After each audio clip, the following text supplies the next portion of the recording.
Bismillahirrahmanirrahim. Assalamualaikum warahmatullahi wabarakatuh.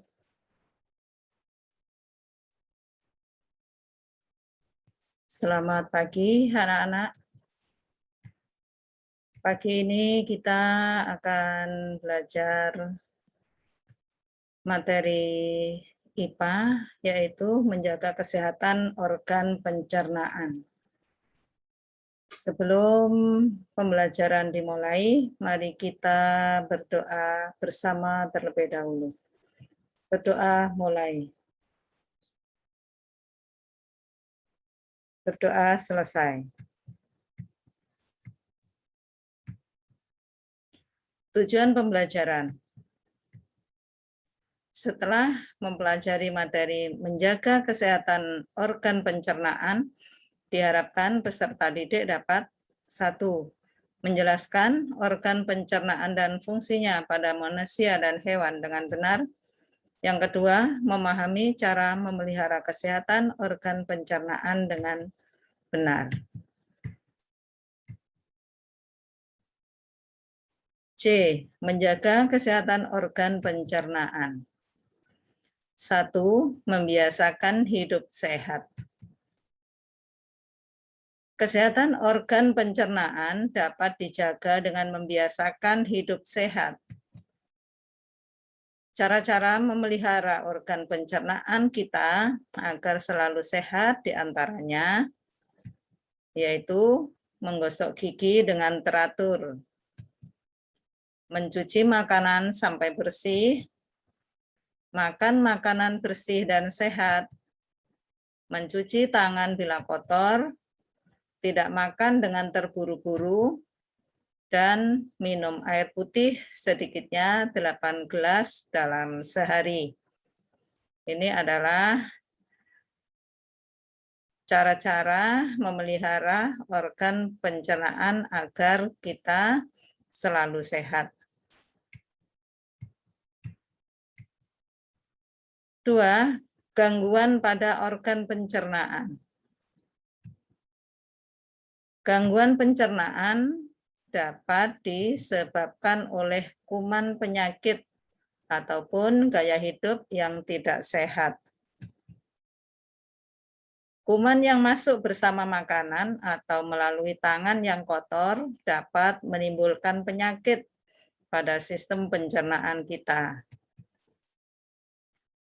Gaya hidup tidak sehat seperti makan tidak teratur dan kurang berolahraga dapat menyebabkan sistem pencernaan kurang sehat.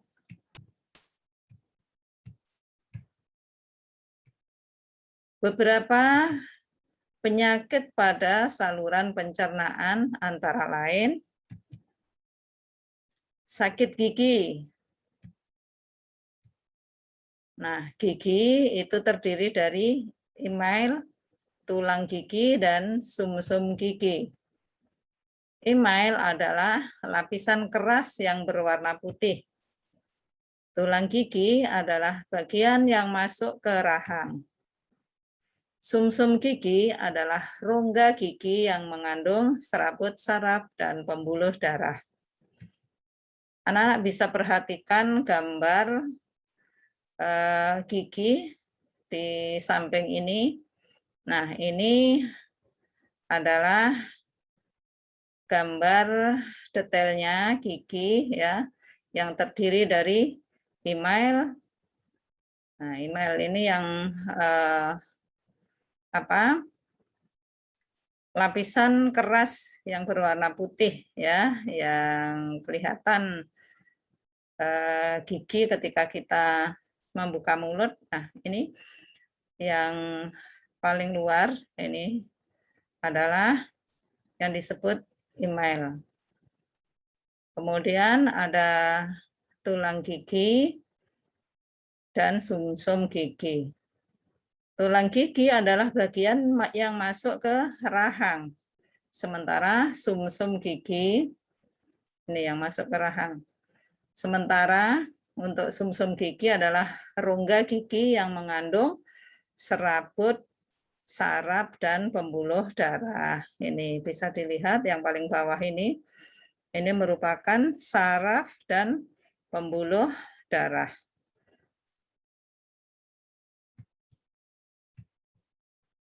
Makan makanan yang berasa asam terlalu banyak dapat merusak email gigi. Sisa-sisa makanan yang mengendap dalam gigi juga mengakibatkan rusaknya email gigi dan mengakibatkan lapisan gigi menjadi keropos. Jadi anak-anak tentu harus bisa menjaga kesehatan giginya dengan rajin menggosok gigi.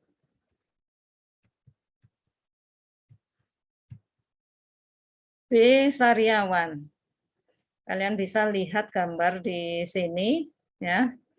Ini adalah contoh sakit sariawan. Sariawan merupakan sakit peradangan di sekitar bibir, gusi, dan lidah. Ini ya. Ini adalah sakit sariawan. Sariawan ditandai dengan munculnya bercak putih dengan warna kemerahan di sekelilingnya dan terasa perih. Ini ya, berwarna putih, kemudian di sekelilingnya ini berwarna kemerahan, dan ini kalau tersenggol terasa perih sekali.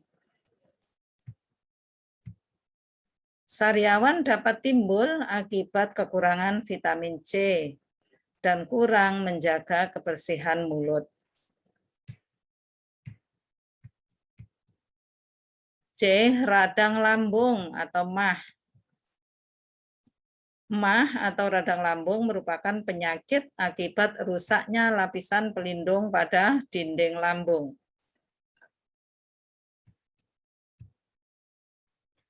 Gejala penyakit MAH antara lain perih pada perut bagian atas, mual, muntah, kembung, dan bersendawa, serta hilangnya nafsu makan. Ya, ini gejala-gejala MAH bisa dirasakan ketika kita perih pada perut bagian atas, mual, muntah, kembung, dan bersendawa, serta hilangnya nafsu makan. Kerusakan pada lapisan lambung dapat disebabkan oleh infeksi bakteri Helicobacter pylori. Penyebab lain minum kopi berlebihan, merokok, dan pemakaian obat anti nyeri jangka panjang. Ini juga bisa mengakibatkan kerusakan pada lambung. Berikutnya, penderita MAH harus berhenti mengonsumsi penyebabnya seperti makan pedas, asam, serta berminyak. Jadi ketika kita merasa mempunyai sakit MAH atau lambung, maka kita harus bisa menghindari penyebabnya, yaitu mengkonsumsi makan pedas. Jadi jangan makan pedas, jangan makan yang asam, serta berminyak. D. Diare. Diare adalah penyakit dengan penderita mengalami buang air terus-menerus yang tinja atau fesesnya berupa cairan. Hal ini terjadi karena usus besar kurang menyerap cairan.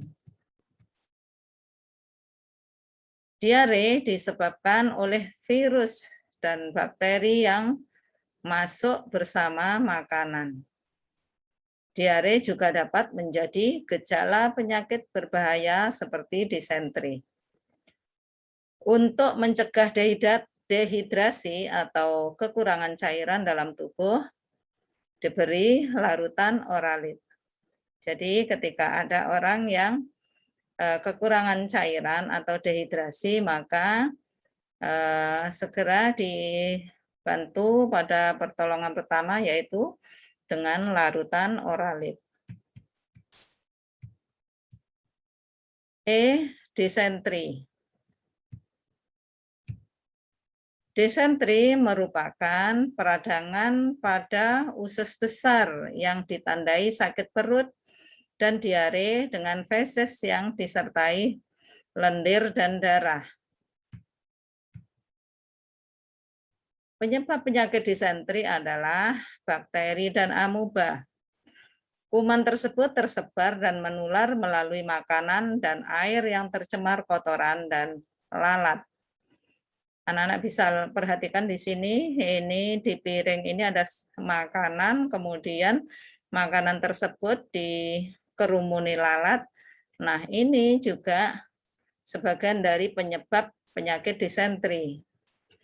Jadi, kuman itu bisa tersebar dan menular melalui makanan dan air yang tercemar kotoran dan lalat. Maka ketika kita mempunyai makanan, harus terjaga kebersihannya. Harus ditutup dengan baik ketika belum mau dimakan. Gejala disentri adalah demam, mual, muntah-muntah, diare, serta tidak nafsu makan. Gejala lainnya, perut terasa nyeri dan mengejang. Penderita disentri harus segera dirawat. Pertolongan pertama diberikan dengan larutan oralit. Kemudian penderita harus segera dibawa ke rumah sakit.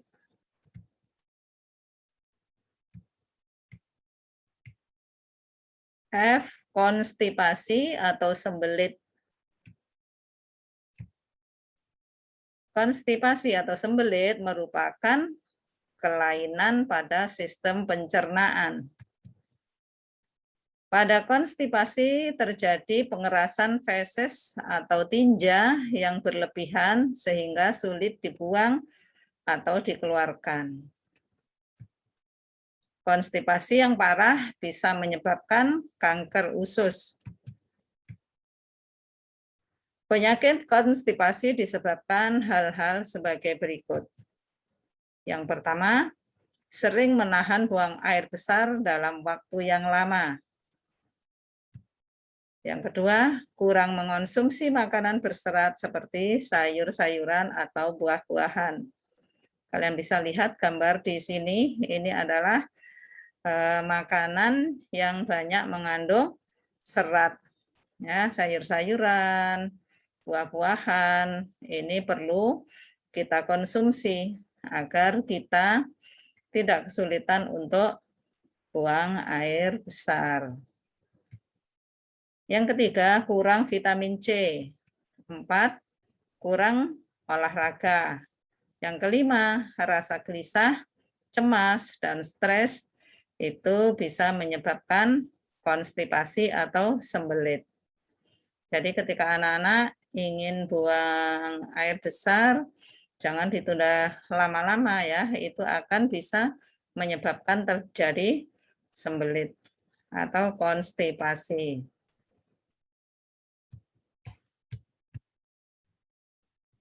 Berikutnya, anak-anak lengkapilah tabel berikut ini dengan benar. Silahkan kalian berlatih, ini sudah diberi contoh di nomor 1. Nomor, nama penyakit, gejala penyakit, penyebab penyakit, pencegahan atau pengobatan penyakit. Dicontohkan yang pertama nama penyakitnya diare. Gejala penyakitnya yaitu sakit perut, buang air terus-menerus. Penyebab penyakit, bakteri atau parasit. Pencegahan atau pengobatan penyakit, yaitu menjaga kebersihan makanan, kemudian juga minum oralit. Nah, kalian bisa mengisi yang kosong-kosong ini ya, nomor 2, 3, 4, dan 5, seperti contoh yang nomor 1. Demikian anak-anak, selamat belajar dan selamat mengerjakan. Kita ucapkan hamdalah bersama. Alhamdulillahirabbil alamin. Wassalamualaikum warahmatullahi wabarakatuh.